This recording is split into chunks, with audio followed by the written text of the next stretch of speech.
Welcome to smart education XYZ। आज हम बच्चों कक्षा 12 का जो भूगोल का मॉडल पेपर 3 है उसके बारे में डिस्कस करेंगे। चलो स्टार्ट करते हैं आज की वीडियो। तो बच्चों हमारा जो ये पेपर होने वाला है ये हमारे 56 नंबर का होने वाला है। बाकी जितने भी पेपर है वो हमारे 80 मार्क्स के होने वाले हैं, लेकिन इसके अंदर प्रैक्टिकल सब्जेक्ट है, इस वजह से जो हमारा पेपर होगा वो हमारा 56 नंबर का होने वाला है। पहला सवाल है बच्चों जिसके अंदर टोटल हमें 18 एबेसिडे पूछे जाने वाले हैं। इसके अंदर जो प्रत्येक प्रश्न है वो हमारा आधा नंबर का होने वाला है, यानी टोटल हमसे 9 नंबर के एबेसिडे पूछे जाने वाले हैं। चलो एक एक करके देख लेते हैं।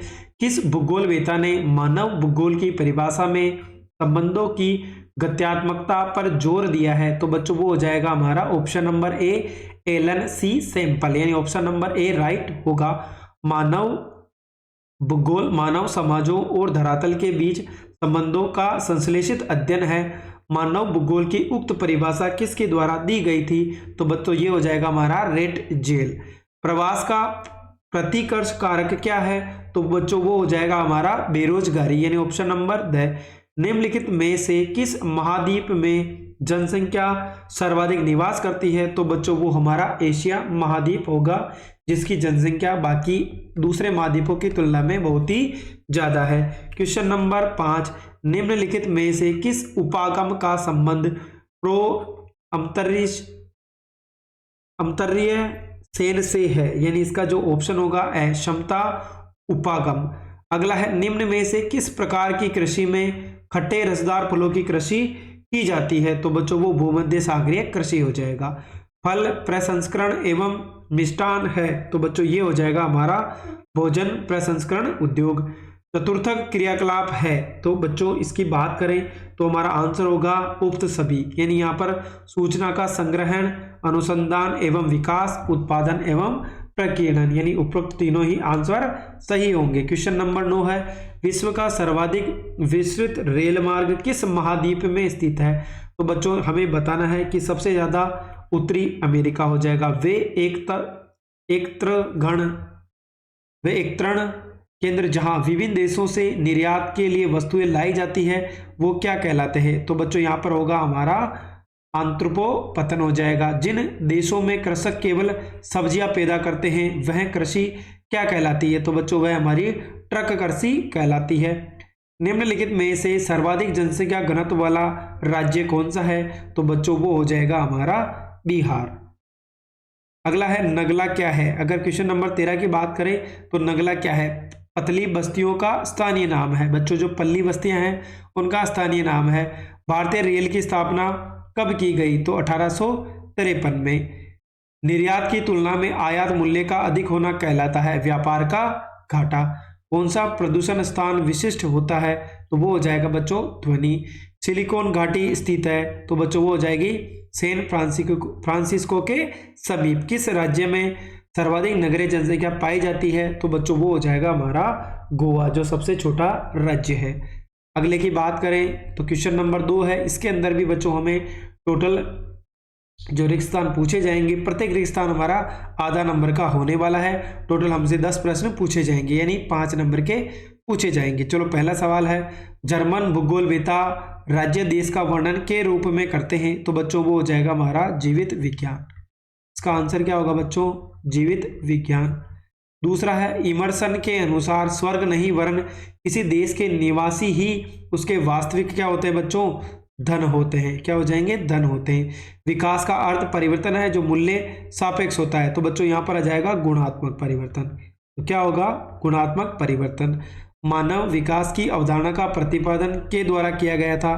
तो ये हो जाएगा बच्चों डॉक्टर महबूब उल हक। क्या हो जाएगा? डॉक्टर महबूब उल हक। उत्पादन के लिए मशीनों का प्रयोग करना क्या कहलाता है बच्चों? यंत्रीकरण कहलाता है। आंसर क्या होगा? यंत्रीकरण। व्यापार का आरंभिक स्वरूप है? तो बच्चों वो हो जाएगा हमारा विनिमय, यानी वस्तुओं का आदान प्रदान।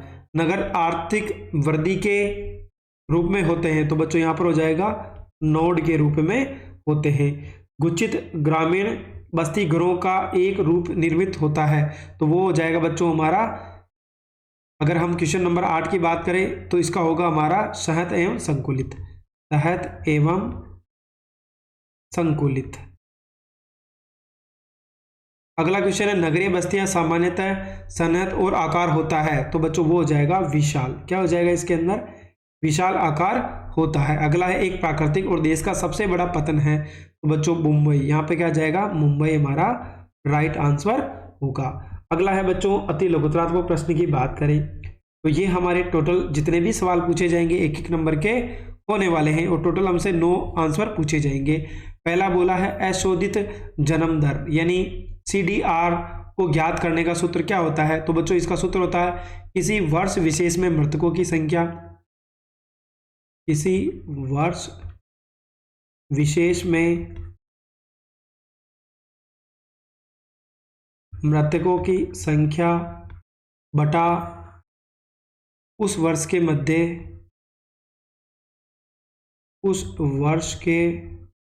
मध्य अनुमानित जनसंख्या। तो साथ ही बच्चों हम किससे गुणा कर देंगे? इसको 1000 से गुणा कर देंगे। इसके द्वारा मानव विकास प्रतिवेदन 1990 से प्रतिवर्ष जारी है, तो बच्चों ये हो जाएगा संयुक्त राष्ट्र विकास कार्यक्रम। संयुक्त राष्ट्र विकास कार्यक्रम। साथ ही बच्चों इंग्लिश की बात करें तो यूनाइटेड नेशंस डेवलपमेंट प्रोग्राम द्वारा। पशु आधारित किन्हीं 2 उद्योगों के नाम लिखिए, तो बच्चों एक तो हो जाएगा हमारा चमड़ा और दूसरा हो जाएगा बच्चों ऊनी वस्त्र उद्योग। ये 2 क्या हो जाएंगे बच्चों? हमारे जो पशु आधारित उद्योग है। भारत के किस दशक में ऋणात्मक जनसंख्या वृद्धि दर्ज की गई थी? तो बच्चों 1921 से लगाकर 1921 के मध्य कितनी थी बच्चों? 0.31%। कितनी हो जाएगी? -0.31%। हरियाली क्या है? हरियाली केंद्र सरकार द्वारा प्रवर्तित जल संभर विकास परियोजना है। अंग्रेजों द्वारा विकसित किन्हीं 2 पत्तनों के नाम लिखिए, तो बच्चों एक तो हो जाएगा हमारा, पहला हो गया मुंबई पत्तन, दूसरे की बात करें तो वो हो जाएगा हमारा कोलकाता पत्तन। ये 2 नाम हमें याद रखने। अगला है, वायु प्रदूषण के 2 मुख्य कारण कौन कौन से हैं? तो बच्चों एक तो हो जाएगा जीवाश्म ईंधन, पहले की बात करें तो वो हो जाएगा हमारा जीवाश्म ईंधन, दूसरे की बात करें हम तो खनन व उद्योगों से प्रदूषण। ये हमारे वायु प्रदूषण के 2 बड़े कारण हो जाएंगे। अगला है, धातु उद्योग से क्या अभिप्राय है? तो धातु उद्योग वे उद्योग है जिनमें कच्चे माल के रूप में किसी धातु का उपयोग किया जाता है, यानी कच्चे माल के रूप में किसी धातु का प्रयोग किया जाता है, किसी धातु का प्रयोग किया जाता है। क्या कहलाता है बच्चों? धातु उद्योग कहलाता है। अगला है, किसी कृषि जनसंख्या में किसको सम्मिलित किया गया है? तो बच्चों कृषि जनसंख्या में कृषक, कृषि मजदूर और इनके परिवार के सदस्यों को शामिल किया गया है। तो बच्चों क्वेश्चन नंबर 3 के आंसर आप नीचे देख सकते हैं। जितने भी अति लघुतात्मक प्रश्न थे उनके आंसर आपको यहाँ पे देखने को मिल जाएंगे। अगला है, सामाजिक भूगोल की प्रमुख उपशाखाओं के नाम लिखिए, यानी हमें बताना है सामाजिक भूगोल की जितनी भी उपशाखाएं हैं, तो सामाजिक भूगोल की प्रमुख उपशाखाएं या उपक्षेत्र निम्नांकित प्रकार के हैं। व्यवहारवादी भूगोल, सामाजिक कल्याण का भूगोल, अवकाश का भूगोल, सांस्कृतिक भूगोल, लिंग भूगोल, ऐतिहासिक भूगोल और चिकित्सा भूगोल। तृतीयक क्रियाकलापों का वर्गीकरण कीजिए। तो तृतीयक क्रियाकलापों को मुख्य रूप से 4 भागों में बांटा गया है, व्यापार एवं वाणिज्य, परिवहन, संचार और सेवाएं। व्यापार एवं वाणिज्य थोक और फुटकर व्यापार हो गई। परिवहन के अंदर रेल, सड़क, जल और वायु हो गया। संचार, परिवहन के साधन, दूर संचार, दृश्य, श्रव्य। सेवाओं की बात करें तो मौद्रिक, बैंकिंग, बीमा, अचल संपदा और व्यक्तिगत एवं व्यावसायिक सेवाएं हो जाएगा। अगला है, साइबर स्पेस इंटरनेट का विश्लेषणात्मक अध्ययन कीजिए। Cyber space internet, cyber space विद्युत द्वारा कंप्यूटरीकृत स्पेस का संचार है। ये वर्ल्ड वाइड वेब यानी WWWE जैसे इंटरनेट द्वारा आवृत है। अतः ये भेजने वाले और प्राप्त करने वालों के शारीरिक संचलन के बिना कंप्यूटर पर सूचनाओं के प्रेषण तथा प्राप्ति की विद्युत में अंकीय दुनिया है। इसे इंटरनेट के नाम से भी जाना जाता है। साइबर स्पेस प्रत्येक जगह विद्यमान है। ये किसी कार्यालय में, जल में चलती नौका में, उड़ते जहाजों में कहीं भी हो सकता है। अगला है, डंप करने से क्या आशय है? विकासशील देशों को मुक्त व्यापार में डंपिंग से सतर्क रहने की आवश्यकता क्यों है? तो लागत की दृष्टि से नहीं, वरनु भिन्न भिन्न कारणों से अलग अलग कीमत की किसी वस्तु को दो देशों में विक्रय करने की प्रथा डंप करना कहलाती है। विकासशील देशों को डंप की गई वस्तुओं से सतर्क रहने की आवश्यकता है, क्योंकि मुक्त व्यापार के साथ इस प्रकार के सस्ते मूल्य की डंप की वस्तुएं घरेलू उत्पादों को नुकसान पहुंचा सकती है। नाभिकीय ऊर्जा क्या है? भारत के प्रमुख नाभिकीय ऊर्जा केंद्रों के नाम लिखिए। यूरेनियम, थोरियम आदि परमाणु खनिजों के अणुओं का निर्दिष्ट दिशाओं में विखंडन करना प्राप्त ऊर्जा नाभिकीय ऊर्जा कहलाती है। देश के प्रमुख नाभिकीय ऊर्जा केंद्र तारापुरा महाराष्ट्र में, राउतभाटा राजस्थान, नरोरा उत्तर प्रदेश, केगा कर्नाटक, काकरापाड़ा गुजरात और कल्पगम तमिलनाडु। पर्वतीय क्षेत्र विकास कार्यक्रम हेतु बनी राष्ट्रीय समिति द्वारा क्या क्या सुझाव दिए गए थे? तो प्रभावशाली व्यक्तियों के साथ अन्य लोग भी शामिल हो, स्थानीय संसाधनों और प्रतिभाओं का विकास होना चाहिए, जीविका निर्वाह अर्थव्यवस्था को निवेश उन्मुखी अर्थव्यवस्था बनाना होगा, अतः प्रादेशिक व्यापार में पिछड़े क्षेत्र के शोषण को रोकना होगा, पिछले क्षेत्रों की व्यापार व्यवस्था में सुधार करके श्रमिकों को लाभ पहुंचाना होगा, पारिस्थितिकीय संतुलन को बनाए रखना होगा। भारत में स्थित तेल और गैस पाइपलाइनों के बारे में लिखिए। तेल और गैस पाइपलाइनें गैसें एवं तरल पदार्थों की लंबी दूरी पर परिवहन हेतु अत्यधिक सुविधाजनक एवं सक्षम परिवहन प्रणाली है। इसके द्वारा ठोस पदार्थों को भी गोल या घारा में बदलकर परिवहन किया जा सकता है। वर्तमान में देश में स्थित महत्वपूर्ण पाइपलाइनें असम के नहरकटिया तेल क्षेत्र से बरौनी के तेल शोधन कारखाने तक, लंबाई 1175 किलोमीटर, 1966 में इसे कानपुर तक विस्तारित किया गया।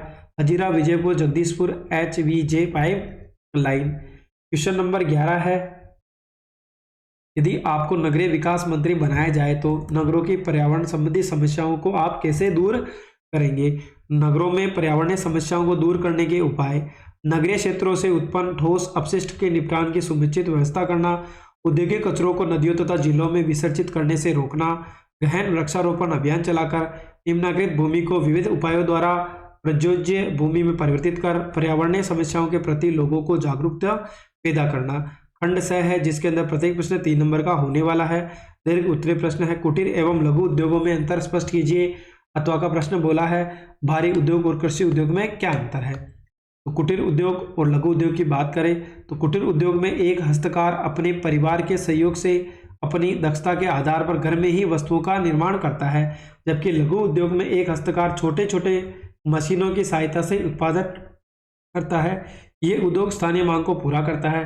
इस उद्योग में निर्मित उत्पाद बाजार में व्यापारियों के द्वारा बेचे जाते हैं। इस उद्योग में स्थानीय कच्चे माल का प्रयोग करके छोटे स्तर पर उत्पादन किया जाता है। इस उद्योग में बाहर से कच्चा माल मंगवाकर बड़े पैमाने पर उत्पादन किया जाता है। ग्रामीण क्षेत्रों में रस्सी बुनना, सूत काटना, चटाई बनाना कुटीर उद्योग। विकासशील देशों में खिलौने, बर्तन बनाना, चमड़े तथा सामान बनाना आदि लघु उद्योग है। भारी उद्योग और कृषि उद्योग में अंतर: ये प्राय द्वितीयक उद्योग है, ये प्राथमिक उद्योग है। इन उद्योगों में शक्ति चालित मशीनों का प्रयोग किया जाता है। इन उद्योगों में कृषि पदार्थों पर आधारित होते हैं। इस उद्योगों में बड़े पैमाने पर उपकरण तथा मशीनें बनाई जाती है। इन उद्योगों में कृषि पदार्थों का रूप परिवर्तित करके अधिक उपयोगी पदार्थ तथा कपास के कपड़े बनाए जाते हैं। ये पूंजी प्रधान उद्योग होता है। ये कृषि प्रधान उद्योग है। बड़े पैमाने के उद्योग लगाए जाते हैं। छोटे तथा मध्यम वर्ग के उद्योग लगाए जाते हैं। लोहा, इस्पात, वायुयान, जलयान आदि भारी उद्योग। पटसन उद्योग, चीनी उद्योग, वस्त्र उद्योग और कृषि आधारित उद्योग है। अगला है, खनिज किसे कहते हैं? रासायनिक एवं भौतिक गुणधर्मों के आधार पर खनिजों को वर्गीकृत कीजिए। अथवा का सवाल है, खनिज संसाधनों के संरक्षण के विषय में लिखिए। तो खनिज एक निश्चित रासायनिक एवं भौतिक गुणधर्मों विशिष्टताओं के साथ कार्बनिक तथा अकार्बनिक उत्पत्ति के प्राकृतिक पदार्थ खनिज कहलाते हैं। खनिजों का वर्गीकरण: रासायनिक एवं भौतिक गुणधर्मों के आधार पर खनिजों को निम्न प्रकार से वर्गीकृत किया गया है। धात्विक खनिज वे धातु के स्रोत होते हैं, अतः इनमें लोहा, अयस्क, तांबा, सोना, बॉक्साइट जैसे धातु प्रदान करने वाले खनिज सम्मिलित है। इन खनिजों को लोहा अंश की उपस्थिति के आधार पर पुनः लोहा एवं अलोह धात्विक श्रेणी में विभक्त किया जा सकता है। अधात्विक खनिज: ये खनिज या तो कार्बनिक उत्पत्ति के होते हैं, जैसे कोयला, पेट्रोलियम आदि। इन्हें जीवाश्म ईंधन या खनिज ईंधन भी कहते हैं। या ये खनिज अकार्बनिक उत्पत्ति के होते हैं, जैसे अभ्रक, चूना पत्थर और ग्रेफाइट। अथवा का प्रश्न था, खनिज संसाधनों के संरक्षण: वर्तमान में संसाधन उपयोग के परंपरागत तरीकों के परिणाम स्वरूप बड़ी मात्रा में अपशिष्ट के साथ साथ अन्य पर्यावरणीय समस्याएं भी उत्पन्न हो रही है। अतः एवं सतत पोषणीय विकास के द्वारा मानव की भावी पीढ़ियों के लिए संसाधनों का संरक्षण अनिवार्य है। अतः खनिज संसाधनों के संरक्षण के लिए निम्न उपाय किए जा सकते हैं। पहला है ऊर्जा के वैकल्पिक स्रोत, जैसे सौर ऊर्जा, पवन, तरंग, भूतापीय आदि ऊर्जा का अक्षमाप्य स्रोत है। अतः इनका अधिकाधिक विकास किया जाना चाहिए। धात्विक खनिजों के मामलों में छाजन वस्तुओं का उपयोग धातुओं का पुनर्चक्रण संभव कर सकता है। तांबा, सीसा, जस्ता आदि धातुओं में जिनमें भारत के भंडार अपर्याप्त है, छाजन स्क्रैप का प्रयोग अधिक रूप से सार्थक है। अतः अल्प धातुओं के लिए प्रतिस्थापनों का उपयोग भी उन खपत को घटा सकता है। सामरिक और अल्प खनिजों के निर्यात को घटाना चाहिए ताकि वर्तमान में आरक्षित भंडारों का लंबे समय तक उपयोग किया जा सके। सूखा संभावित क्षेत्र विकास के प्रमुख कार्यक्रम कौन कौन से हैं, लिखिए। अथवा का प्रश्न है नियोजन के उपागमों के विषय में लिखिए। इस कार्यक्रम की शुरुआत चौथी पंचवर्षीय योजना में हुई थी। इसका उद्देश्य सूखा संभावित क्षेत्रों में लोगों को रोजगार उपलब्ध करवाना तथा सूखे के प्रभाव को कम करने के लिए उत्पादन के साधनों का विकास करना था।